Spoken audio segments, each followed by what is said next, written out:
Om Shanti. Good morning. आप सभी का आज के इस सेशन में बहुत बहुत स्वागत है। बहुत ही लगन के साथ आप सभी सुन रहे हैं, हर रोज़ लॉकडाउन का भरपूर लाभ ले रहे हैं। बाबा का शुक्रिया निकलता है कि इस विपत्ति के समय को भी बाबा ने हमारे लिए इतना सुंदर तपस्या काल बना दिया है। चलिए 2-3 मिनट के लिए, जब तक और भाई बहन जुड़े, आज के विषय के हिसाब से हम 2 मिनट बाबा के प्यार में लीन होकर बैठते हैं। 2-3 मिनट बाकी सब बातें छोड़कर बाबा के प्यार में लीन होकर बैठें। चारों तरफ से बिल्कुल डिटैच हो जाएं। मन बुद्धि में कुछ है तो छोड़ दें, क्योंकि इस विषय से, इस अनुभूति से बढ़कर इस ब्रह्मांड में और कोई अनुभूति नहीं, इससे कीमती और कोई चीज़ नहीं जो हम चर्चा करने वाले हैं।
ओम शांति।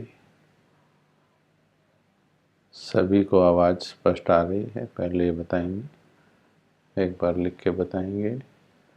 सभी को आवाज़ स्पष्ट आ रही है तो फिर हम आगे बढ़ते हैं।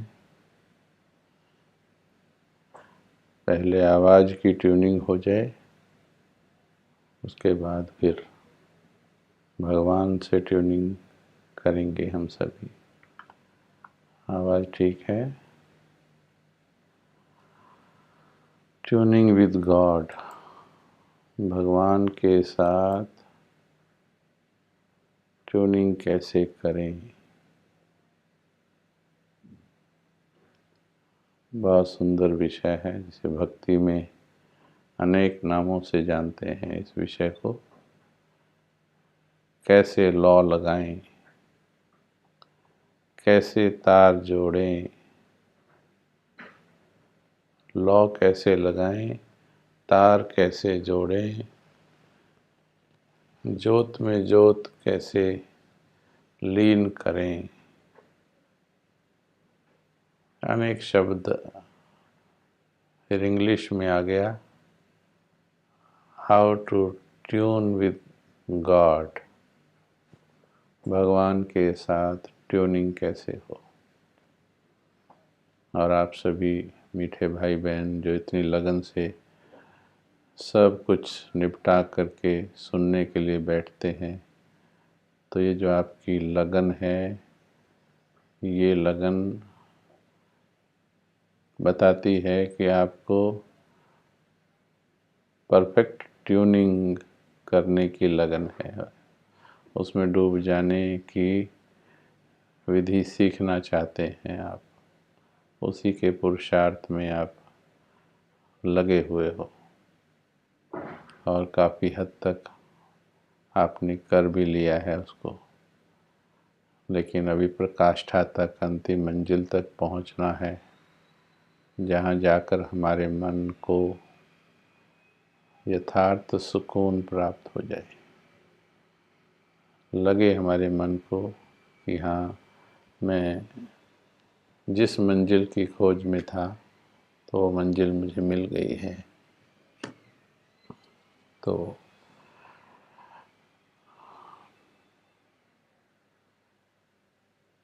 ट्यूनिंग क्या होती है, तार क्या जुड़ने का अर्थ क्या होता है, इसको हम कुछ उदाहरणों के साथ देखेंगे आज और अनुभव भी करेंगे। सबसे पहले तो हमें ये ध्यान रखना है कि हम किसके साथ ट्यूनिंग करने की बात कर रहे हैं। हम ट्यूनिंग करने की बात कर रहे हैं इस ब्रह्मांड की सर्वोच्च शक्ति के साथ। भले वो हमारे लिए बाबा हो गया है, परंतु संसार के लिए वो भगवान है, वो अल्लाह है, वो गॉड है, वो खुदा है। ग्रंथ भरे पड़े हैं उसकी महिमा में, उसके बावजूद भी लोग उसको समझ नहीं पा रहे हैं। और वो हमें इतना सहजता से मिल गया, उसके बारे में पूरा एनसाइक्लोपीडिया,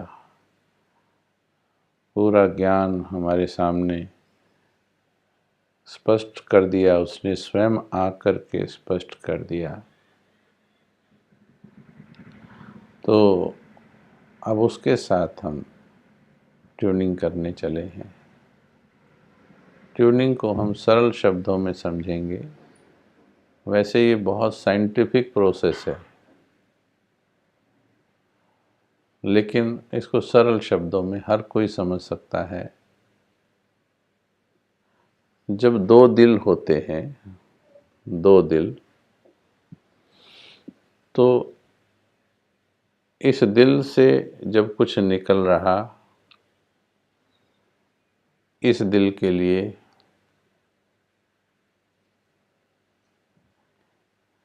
जो इस दिल से निकल रहा, सेम भाव के साथ सेम अर्थ के साथ, सेम फीलिंग के साथ जो इस दिल ने भेजा,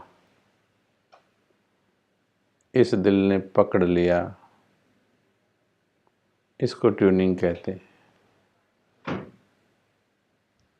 अभी जैसे हम इंटरनेट पर बात कर रहे हैं, कई बार आता है sound is not clear, picture is not clear, या पिक्चर अटक गई है। तो ये सब क्यों हो रहा है? किसी न किसी फैक्टर के कारण, कितने सिस्टम के बीच में फैक्टर लगे हैं। तो इस इंस्ट्रूमेंट का यहाँ लैपटॉप और वहाँ पर आपका मोबाइल या टीवी, इसका उसके साथ कहीं ना कहीं कोई कनेक्शन कट रहा है, कोई कारण बन रहा है, यानी ट्यूनिंग नहीं हो रही है पूरी। तो ट्यूनिंग ना होने से सिग्नल पूरा नहीं जा रहा है। जो यहाँ बोला जा रहा वो वहाँ पहुँच नहीं रहा। जिस भाव से बोला जा रहा उस भाव से पकड़ने में दिक्कत आ रही है। ऐसे ही इस संसार की हर आत्मा के बीच में होता है। आज आत्माओं से ट्यूनिंग भी गड़बड़ हो गई है। जब हम देवी देवता थे तो हमारी ट्यूनिंग दिलों की इतनी अच्छी थी कि कुछ कहने की आवश्यकता नहीं थी। केवल स्वतः ही, स्वभावता ही हमारी एक दूसरे के साथ दिल मिले हुए थे। कोई समस्या थी ही नहीं, इतनी परफेक्ट ट्यूनिंग थी। सोल कॉन्शियस स्टेज में हम सभी थे। इशारों से ही मैक्सिमम बात हो जाती थी। केवल वस्तुओं के, व्यक्तियों के, स्थान के नाम हुआ करते थे ज़्यादा भाषा में। सत्युग की भाषा में सेंटेंस भी नहीं लंबे होते। वहाँ पर लंबी चौड़ी बातें नहीं होती। एक तो संकल्पों से संकल्प मिले हैं, लेकिन बस कुछ शब्दों का इस्तेमाल करके कार्य हो जाता था। आज भी आप देखेंगे जब कभी आप मौन व्रत में रहते हैं, मौन वो घर में गुस्से वाला मौन नहीं बोल रहे, जब नाराज हो के मौन हो जाते हैं, वो वाला मौन नहीं। जो हम मौन रखते हैं तपस्या के लिए, उस वाले मौन में कुछ और ट्यूनिंग गड़बड़ होती है। इस वाले मौन में जो हम तपस्या के लिए रखते हैं, हमें जब बात अपनी कहनी होती है, दूसरे को समझानी होती है, तो या तो इशारे यूज़ करते हैं या चिटकी पर लिखेंगे। कई बार सिर्फ दृष्टि से ही, है ना, हाथों के इशारे भी नहीं, सिर्फ दृष्टि के ही इशारे, और कई बार इशारे भी नहीं, सिर्फ भाव से ही समझ लेते हम या समझा देते हैं। परंतु इसमें एक चीज़ देखेंगे आप कि जो दूसरे साइड वाला है, वो जितना वो भी समझने का प्रयास करेगा, वो भी आपके उसी लेवल पर, चाहे वो 1 मिनट के लिए ध्यान दे करके आपकी फ्रीक्वेंसी पर आकर के कैच करेगा, तो आपकी बात समझ जाएगा। वास्तव में हमारा 24 घंटे ये प्रोसेस चल ही रहा है, ट्यूनिंग का प्रोसेस। हर घड़ी जो आत्माओं से हम बात कर रहे हैं वो यही है किसी से पॉजिटिव ट्यूनिंग है, किसी से नेगेटिव ट्यूनिंग है, किसी से बोलकर है, किसी से बिना बोले है। बच्चा माँ को कुछ बोलता नहीं है, माँ फिर भी समझ जाती है। बच्चे को बोलना आता ही नहीं है, लेकिन माँ फिर भी समझ जाती है। यानी हमारे मन में बहुत शक्तियाँ हैं, और वो शक्तियाँ हमने जब इंसानी संबंधों में भी लगाई, देहधारियों में भी लगाया, जैसे आज से थोड़े समय पहले पिता और पुत्र की ट्यूनिंग और आज पिता और पुत्र की ट्यूनिंग दोनों एक जैसी हैं या अलग अलग हैं? क्या कहेंगे?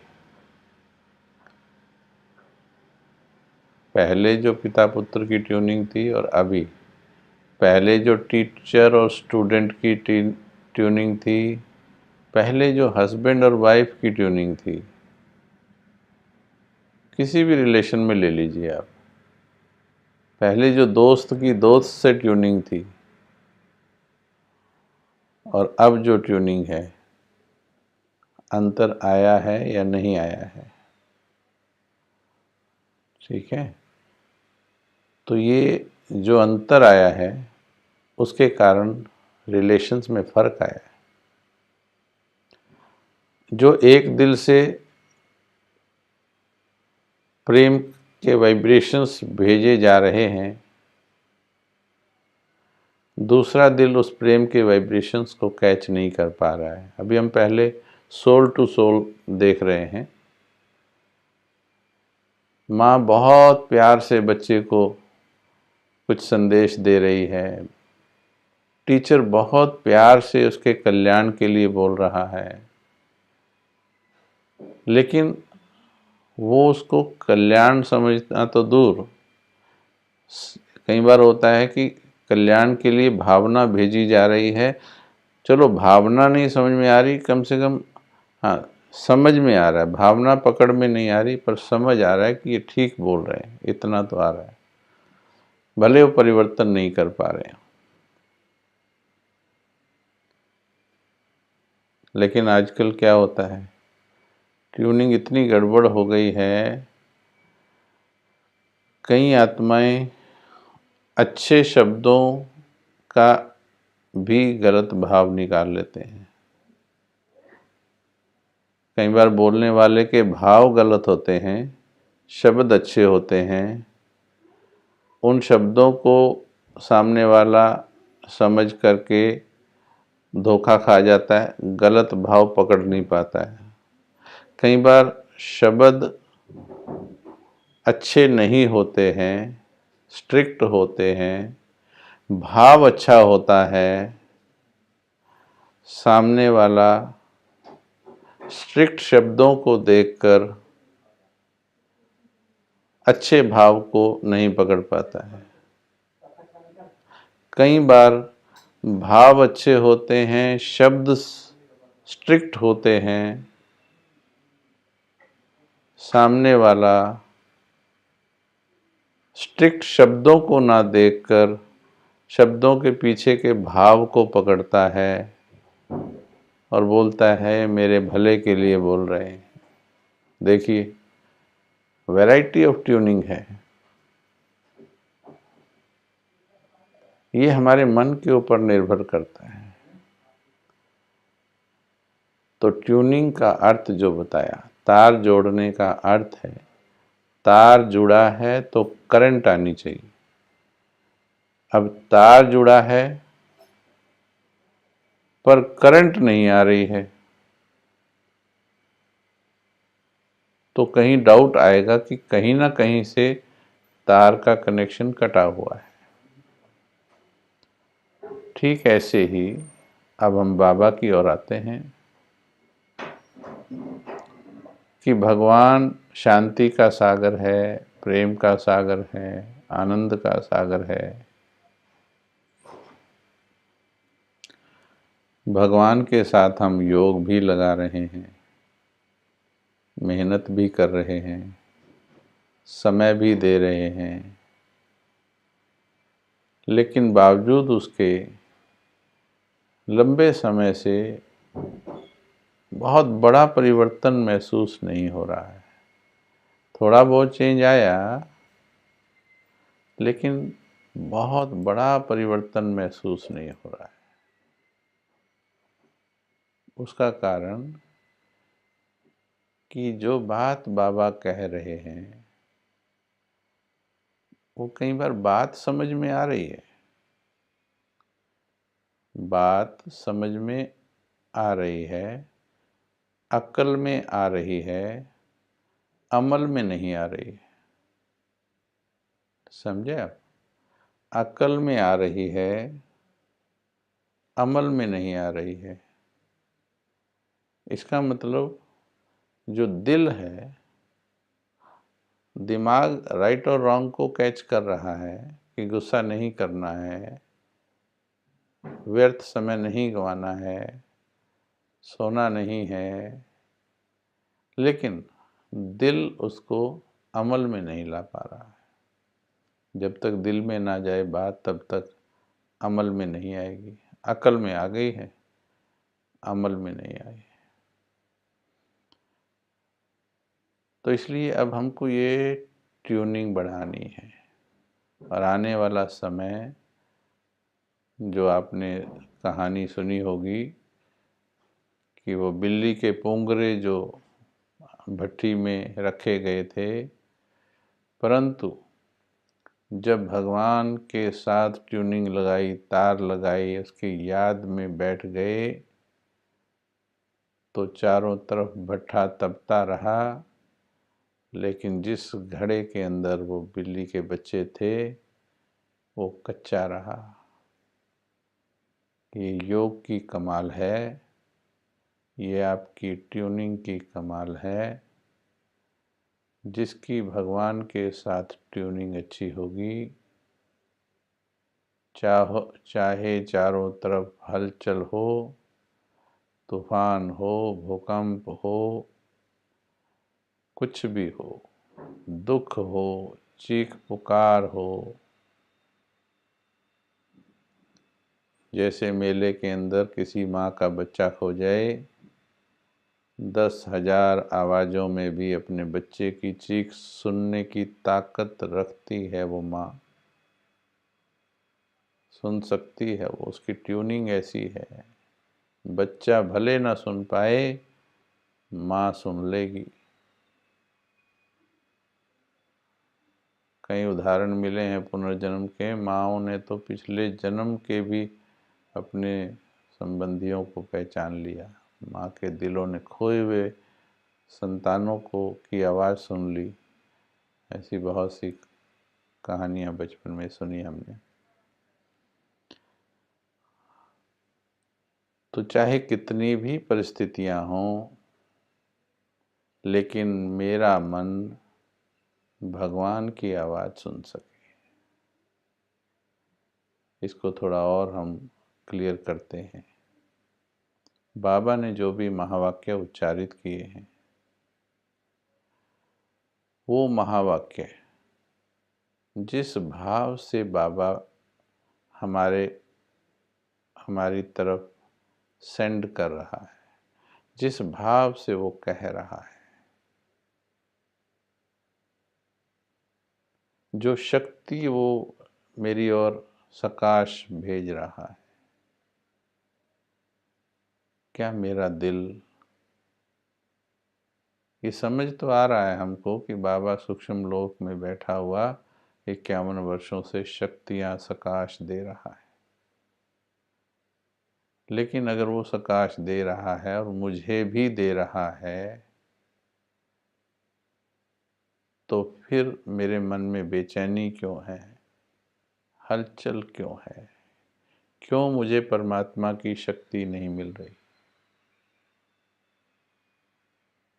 थोड़ी बहुत सभी को मिली है, और किसी किसी ने, जिन्होंने ये ट्यूनिंग दिल से कर ली है ना, उनको बहुत भी मिली है। हमारे में ही बैठे हैं बहुत। लेकिन हर किसी का होना चाहिए। अगर एक ही जगह पर बैठकर हम 10 मिनट योग कर रहे 100 आत्माएं, तो 100 की स्थिति अलग अलग होती है। कमेंट्री एक ही है, लेकिन स्थिति अलग अलग है। उठने के बाद अनुभव अलग अलग है, क्योंकि ट्यूनिंग अलग अलग थी, इसलिए रिसीविंग अलग अलग हुई, इसलिए प्राप्ति अलग अलग हुई है। तो ये बड़ा सुंदर एक रिसर्च का विषय है।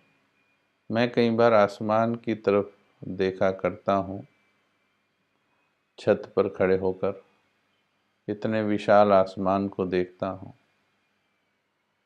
और उसके बाद आसमान से पार जाता हूँ, उससे पार जो ज्ञान बाबा ने दिया, सूर्य चांद सितारों की दुनिया से बहुत दूर, बहुत दूर, बहुत दूर, बहुत दूर एक छोटी सी बिंदी है। अब सोचिए, इतना बड़ा आसमान, इतना बड़ा संसार, आसमान से पार इतनी बड़ा ब्रह्मांड, उसके बाद एक छोटी सी बिंदी है, और एक बिंदी यहाँ बैठी है मस्तक के बीच में। इस बिंदी को उस बिंदी से जोड़ना है। बड़ा मेरे को वंडर कई बार लगता है, ना हमारा योग क्या वंडर है ये। वो लोग तो ग्रहों से जुड़ते हैं, ग्रह तो बहुत बड़ा होता है, लेकिन हमें ये अदृश्य बिंदी उस अदृश्य बिंदी से जोड़नी है और फिर उसकी शक्तियाँ लेनी है। ऐसा वंडरफुल राजयोग है ये। आने वाले वक्त में इस राजयोग की बहुत महिमा होने वाली है, और जिन्होंने ये राजयोग परफेक्टली सीख लिया, जिन्होंने भगवान के साथ ट्यूनिंग लगा ली, न केवल वे सुरक्षित हो जाएंगे, उनके नज़दीक में आसपास जिनकी ट्यूनिंग उनसे होगी, आपकी ट्यूनिंग भगवान से और जिनकी ट्यूनिंग आपसे होगी, उनका भी काफ़ी हद तक उद्धार हो जाएगा। तो ये ऐसी वंडरफुल ट्यूनिंग है ये, इसको सीखना है, इसी को जीवन बनाना है। अभी बाबा के प्यार को ही जीवन बनाना है, क्योंकि जब आप प्यार में लीन होते हो, फिर संसार में विलीन नहीं होते हो। नहीं तो मन बुद्धि संसार में विलीन हो जाती है। तो बाबा के साथ ट्यूनिंग, अर्थात जो बाबा ने कहा, कितने प्यार से कहा। कई बार ऐसा हुआ कि हमने किसी को थोड़ा सा सख्त लहजे में, थोड़ा सा श्री कृष्ण के लहजे में, श्री कृष्ण ने बड़ा सीधा सीधा ज्ञान दिया था। हे अर्जुन, ये तू जिनको देख रहा है, ये सब काल के ग्रास हैं, ये सब मरने वाले हैं।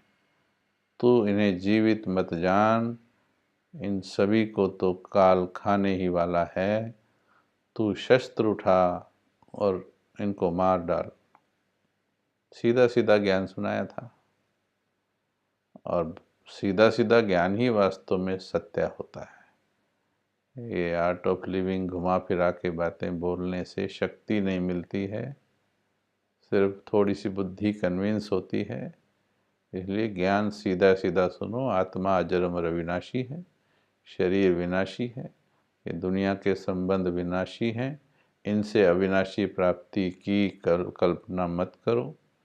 इन्होंने कभी भी धोखा दे देना है, यानी कभी भी ये काल के ग्रास बन जाने वाले हैं। आज जीवित हैं, कल जीवित नहीं हैं। हम भी आज इस देह में हैं, कल नहीं है। ये सत्य ज्ञान है। तो किसी को ऐसा सुना दिया, बात अच्छी सुनाई थी,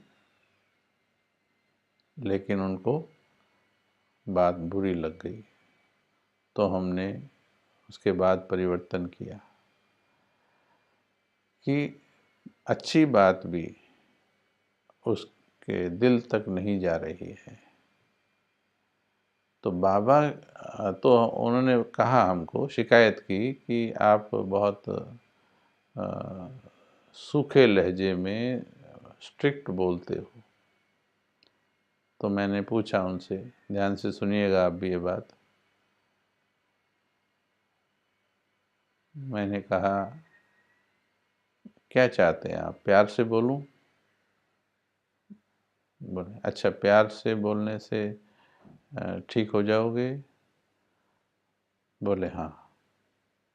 मैंने कहा, मीठे भाई, बाबा बोल रहा है 84 साल से?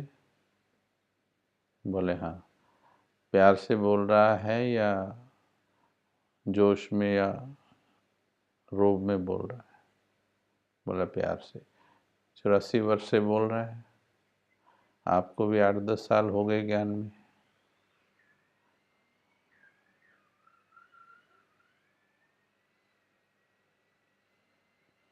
उसके प्यार की बात गई क्या तुम्हारे दिल में? तुम कहते हो प्यार से बोलना, मैं समझ जाऊंगा। कौन बोल सकता है भगवान से ज्यादा प्यार से? उससे ज्यादा प्यार से तो कोई बोल ही नहीं सकता। 84 वर्ष कौन प्यार से समझा सकता है अपनी औलाद को भी? आप अपनी लौकिक औलाद को 10 मिनट नहीं समझा सकते प्यार से। उसके बाद ही चांटा वाटा जड़ देंगे या डांट लगा देंगे। अगर कोई ऐसे छोटे बच्चे को भी, इनोसेंट बच्चा है, 1 साल 1.5 साल का, कोई ऐसे करता है, आओ बेटा आओ, बेशक वो पिता ही है, बेशक वो पापा ही है, ऐसे बोलते आओ बेटा। अभी बच्चे ने पापा को ज़्यादा नहीं समझा है, माँ को समझ लिया है। पापा के पास जाता नहीं है, वो माँ से चिपका हुआ है, तो कहते हैं आ जाओ आ जाओ। वो तो बाप है, वो प्यार से बुला रहा है, आओ बेटा। वो बेटा आता नहीं, वो फिर कहता है आओ बेटा, वो फिर भाग जाता है। वो फिर कहता है, बाप है ना, फिर कहता है आओ बेटा। 10 मिनट हो गए उसको बुलाते हुए, क्या करेगा वो बाप? नहीं आ रहा वो बच्चा, है ना। जैसे हमारी आम भाषा में बोल देते हैं ना, क्या बोलेंगे, जा मर परे, बस 10 मिनट में बोल दिया जा। और भी कोई शब्द ऐसा यूज कर लेंगे। 51 वर्षों से सूक्ष्म लोक में बाबा का फोटो देखा है? दोनों भाएं पसारे, इंतजार कर रहा है, आओ मेरे बच्चे, वापस चलने का समय हो गया है, अब घर जाना है, अब धरती का पाठ तुम्हारा पूरा हो गया है, अब ये पुराने बंधन छोड़ने हैं। क्यों नहीं मेरे दिल को ये कैच हो रहा?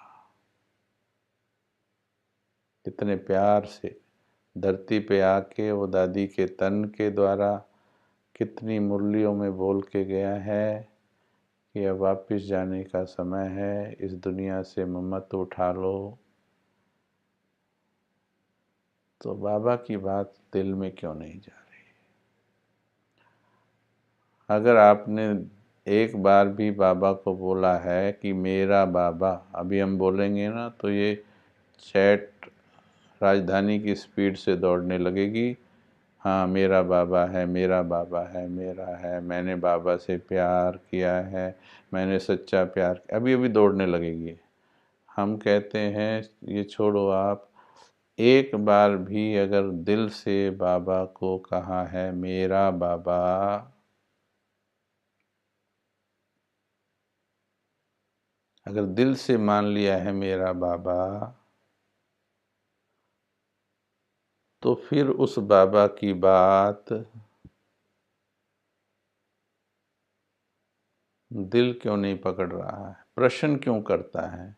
गुस्सा कैसे छोड़ूं, चिंता कैसे छोड़ूं?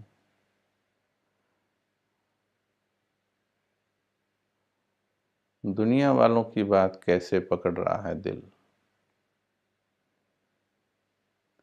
नफरत वाली दुनिया, विनाशी प्राप्ति वाले संबंध, उनकी बात पकड़ रहा है, उनकी चिंताएं पकड़ रहा है, परंतु भगवान के वायदे नहीं पकड़ रहा है। उसने कहा है चिंता मत करना। चलिए अभी हम आपको ट्यूनिंग का एक एग्जाम्पल देते हैं। पहले एक उदाहरण बताइए। मान लीजिए कोई भगत है, अच्छा भगत है, और वो भगत रास्ते में जा रहा है भगवान का नाम लेते हुए। अचानक भगवान परम धाम से प्रकट हो जाए उनके सामने और प्रकट होकर के उनको दर्शन दे दे और कहे, मेरे प्यारे भक्त, तुम चिंता मत करना, अब मैं हमेशा तुम्हारे साथ रहूँगा, जब याद कर लोगे हाजिर हो जाऊँगा, मैं तुम्हारे साथ हूँ और तुम मेरे दिल में हो। एक बार बोला सिर्फ, और भगवान छू मंतर हो गए, परम धाम लौट गए। सिर्फ एक बार बोला। अब उस भगत की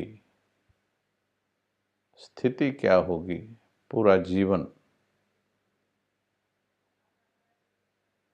सोच कर देखो क्या स्थिति होगी। पूरा जीवन उसकी स्थिति क्या होगी। तुलसीदास को एक बार साक्षात्कार हो गया था, कईयों को तो हुआ ही नहीं साक्षात्कार। मीरा को बस पत्थर की मूर्ति मिल गई थी, बिना उसके भी प्रेम कर लिया। और यहाँ पर साक्षात भगवान आकर बोलता है। तो भगत के का जो लाइफ है वो भावना पर चलता है, उसमें ज्ञान नहीं होता।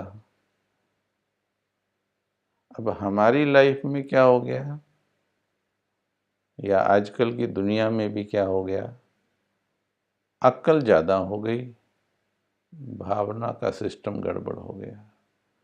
भावना से भावना को कैच करना, ट्यून करना मुश्किल हो गया।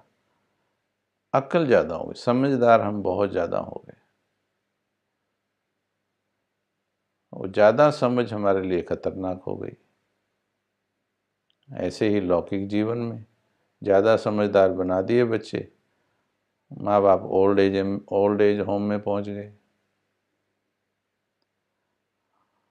ज़्यादा समझदार बन गए, पति पत्नी झगड़ रहे हैं, ईगो इश्यूज हो गए हैं, दिमाग से दिमाग टकरा रहे हैं, दिलों के बीच में दिमाग आ गए हैं। यहाँ भी ऐसा ही है। हमारे दिल की ट्यूनिंग भगवान से होना चाह रही, पर बीच में या तो दूसरे की ट्यूनिंग आ रही, दिमाग बीच में आ रही। एक बाबा का मैंने आपको बताया था पहले कि पिछले कई वर्षों से मैं सिर्फ 2-3 महावाक्यों को ही अध्ययन करता हूँ। मुरलियाँ तो रोज़ सुनते हैं, लेकिन मुख्य अध्ययन बार बार सुनता हूँ उसको। आप भी सुनिए, सुनाया है पहले कई बार।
कितनी बड़ी बात है ये, कितनी बड़ी बात है ये कि प्रेम का समंदर स्वयं भगवान, जिसे हम 63 जन्मों से ढूंढ रहे थे,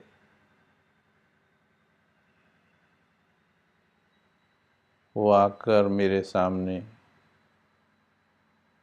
मेरी नज़रों में नज़रें डाल उसने कहा, हर एक बच्चा, यानी वो मुझे कह रहा, जिनकी ट्यूनिंग अच्छी होगी वो इसे सभा को कहा हुआ महावाक्य नहीं मानेंगे। हर एक बच्चा बोला है, यानी मुझे बोला है, और सिर्फ आबू में रहने वालों को नहीं बोला है, जहाँ भी रहते हो, यानी वो तुम्हारे हर जगह को देख रहा है। छोटे से गांव में रहते हो, गरीब हो अमीर हो कोई भी हो, साकार में वो कहता है तू जहाँ भी है तू मेरे दिल में है, दिल में समाया है। हे आत्मा, हर बच्चा मेरे दिल में समाया। आप जरा अक्ल से बता दो,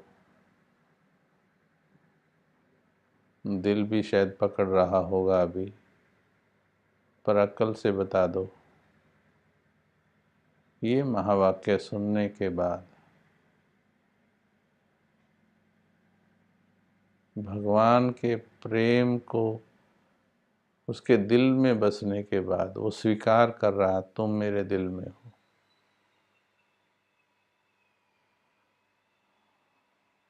और क्या चाहिए तुम्हारे दिल को, और क्या चाहिए हे आत्मा? इससे बड़ी कौन सी दौलत है संसार में?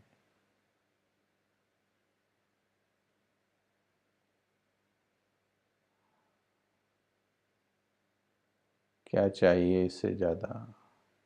और ये एक बार नहीं, हजारों बार बोला है उसने। क्या हुआ है हमारे दिलों को? स्वयं भगवान हमारे सामने आकर बार बार ये बोले कि मुझे तुमसे प्यार है, तुम तो मेरे नाज हो, तुम्हारे जैसे बच्चों पे तो नाज है। एक बार देख लें अगर हम अपनी तरफ, जब उसने शुरू किया था बोलना तो हम कितने विकारों में थे। आज जो बनाए हैं वो भी उसी ने बनाए हैं, और आज भी उसके आसपास भी नहीं उसकी पवित्रता के। तो विचार करो, उसका प्यार मिल रहा। मेरी बात भी अगर दिल में छेद नहीं कर रही तो इसका मतलब ट्यूनिंग में गड़बड़ है।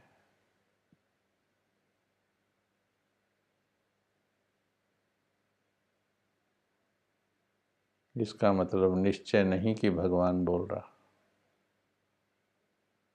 या फिर ये निश्चय नहीं कि भगवान का प्यार सबसे बड़ी दौलत है इस संसार की। तुम इस बात को कैच करके देखो, बाकी बातें निकल जाएंगी दिल से।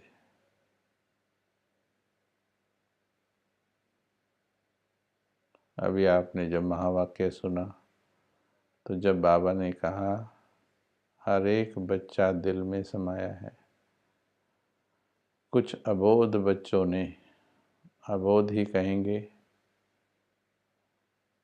आपको क्या लगता है भगवान ये कहे कि तुम मेरे दिल में समाये हो, ये महसूस करने की बात है या ताली बजाने की बात है?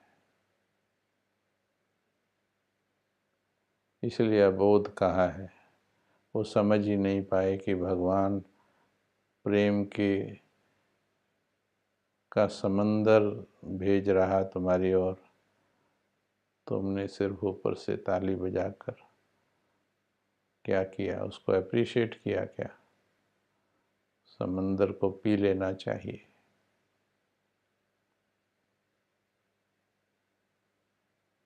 पी के देखो इस समंदर को, बाबा कहता हप कर लो, पी के देखो इस समंदर को, जो कुछ अंदर है सब धुल जाएगा।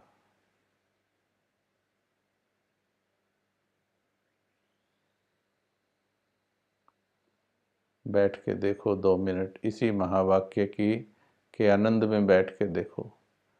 दुख दूर होने ही चाहिए, नहीं होते हैं तो तुम्हारी ट्यूनिंग ठीक करनी पड़ेगी।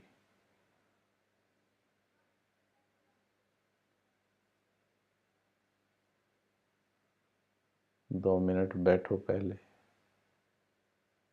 फिर से सुन लो एक बार, 1000 बार भी सुनो।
सच्चे दिल से सुनोगे,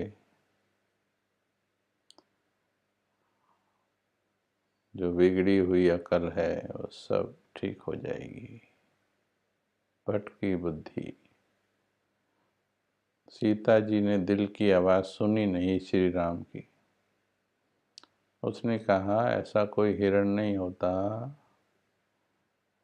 हे मेरी प्रिय सीता, ऐसा कोई हिरण नहीं होता, ये कोई छलावा घूम रहा है। मानी थोड़ी, मानी नहीं, कहती नहीं हिरण चाहिए, मेरे को हिरण ला के दो, रूठ जाऊंगी।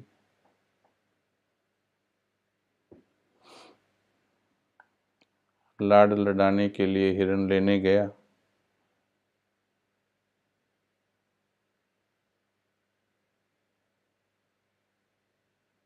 रावण ले गया उठा के।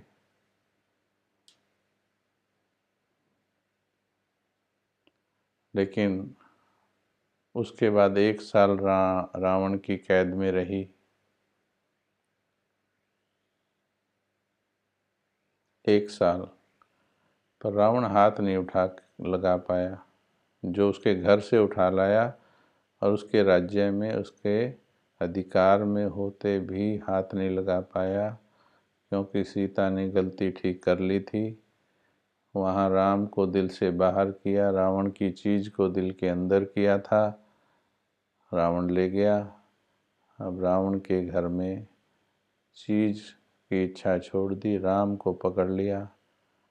बस मेरे राम मेरे राम मेरे राम मेरे राम। फिर रावण की मजाल है जो नज़दीक आ जाए। हे आत्मा सीताएं, राम को दिल में बसाओ। हिरण मांगना बंद करो, ये ठीक कर दो, वो ठीक कर दो, ये दिला दो मेरे बच्चे को, मेरे पति को। ये प्यार नहीं है, ये तो पुकार है, भीख मांगना है, ये तो भिखारीपन है। हमने देखा कि भाई मंदिर में भी क्या होता है, भगवान की मूर्तियां खड़ी हैं कि मेरा भक्त आ रहा है, भगत आ रहा है अपने घर से, मेरा भगत आ रहा है, भगवान खुश होता है, मेरा भगत आ रहा है, मुझसे प्यार करने आ रहा है। भगत आके कहता है ये दिला देना, ये दिला देना, इतना दिला देना, इतने का भोग लगा दूंगा। बस वो चुन्नी बांध के, घंटी बांध के, घंटी बजा के निकल लेता है, उसकी आंखों में आंखें डाल के देखता ही नहीं। यहाँ प्रेम का समंदर प्रेम बांट रहा, उसके प्रेम की अनुभूतियों को छोड़कर क्या मांगते हो तुम? ऐसे विघ्न जो तुम्हें भगवान से जोड़ें तो ये बोलो विघ्न रहें। महाभारत का एक एपिसोड सुनाते हैं आपको। जब महाभारत का युद्ध खत्म हो गया, श्री कृष्ण कुंती के पास गया, उसने कहा, बुआ, बुआ लगती थी उसकी, बुआ मांगो, क्या मांगती हो? बोलती है बहुत सा दुख दे देना। वो कहता है दुख क्यों मांग रही है, अभी तो इतने बड़े दुख से निकल के आई है। बोले जब दुख था तो तू पग पग साथ था, अब दुख पूरा हुआ है, सुख आया है, तू चल दिया है साथ छोड़ के। वो अपनी मथुरा जा रहा था। दुख की चिंता ना करो, परेशानियों की चिंता ना करो, प्यार में लीन होने की विधि सीखो। ट्यूनिंग बाबा से करो। अब ये देखना, आज अभ्यास करना, किसी देधारी की कड़वी बात अब चेक कर लेना। 2 घंटा मुरली सुनने के बाद भी, 2 घंटा मुरली सुनी, क्लास सुनी, इतनी प्यार की बातें चर्चा होती हैं वो सुनी, उसके बाद भी देहधारियों की बात कड़वी लगती कि नहीं लगती?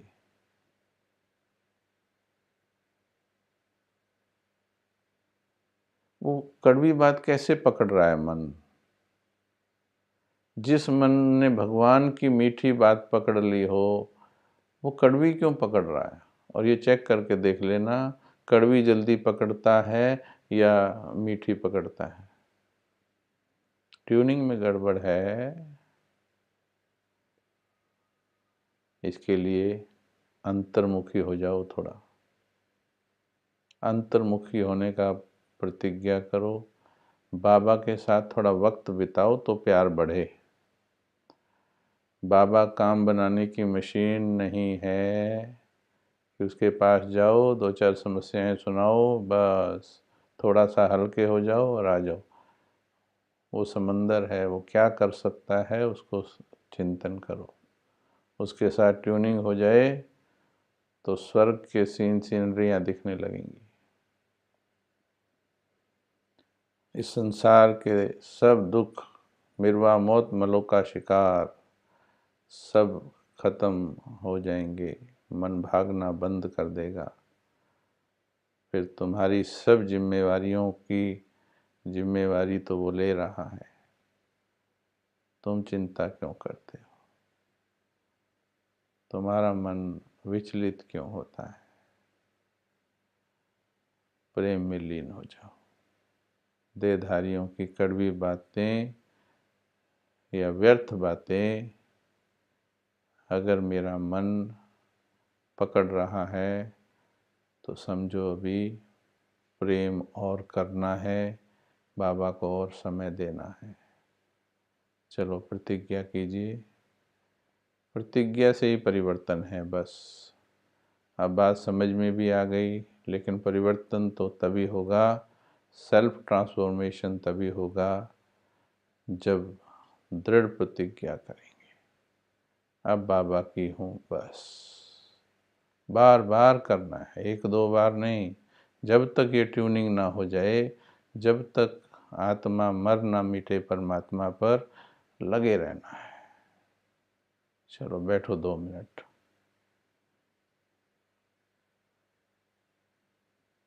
केवल बाबा की हूँ, बाबा की ही होके रहूंगी। अब इस दिल में किसी और को स्थान नहीं है। बस किसी को भी दृढ़ता से पहरेदार लगा दो दरवाजे पर दिल के, कोई देधारी, फिर चाहे कोई नज़दीकी संबंधी है, कोई भी है, कोई देधारी दिल के अंदर।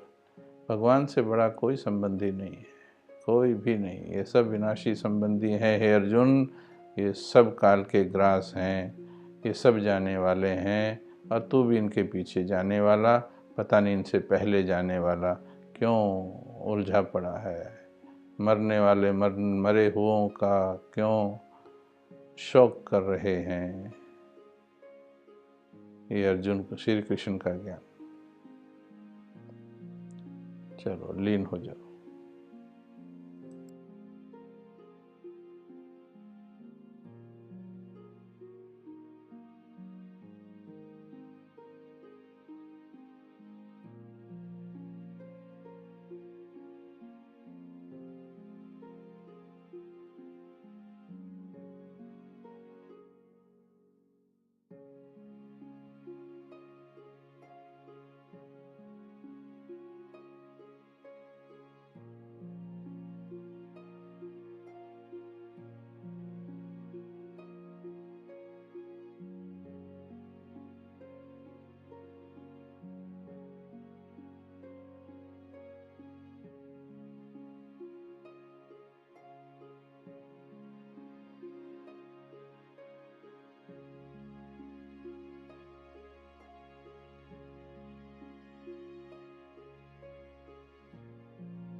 ओम शांति, ओम शांति, ओम शांति।